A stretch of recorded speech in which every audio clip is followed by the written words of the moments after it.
update on the 2004 Honda Civic Si. Did upstream O2 sensors today. They had the upstream and the downstream in the opposite spots. So I was getting a misfire and backfiring and all sorts of crazy shit, and that was why.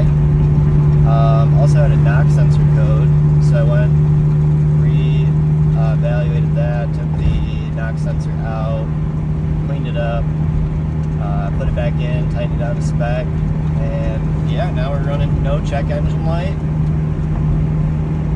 Got 226,485 miles.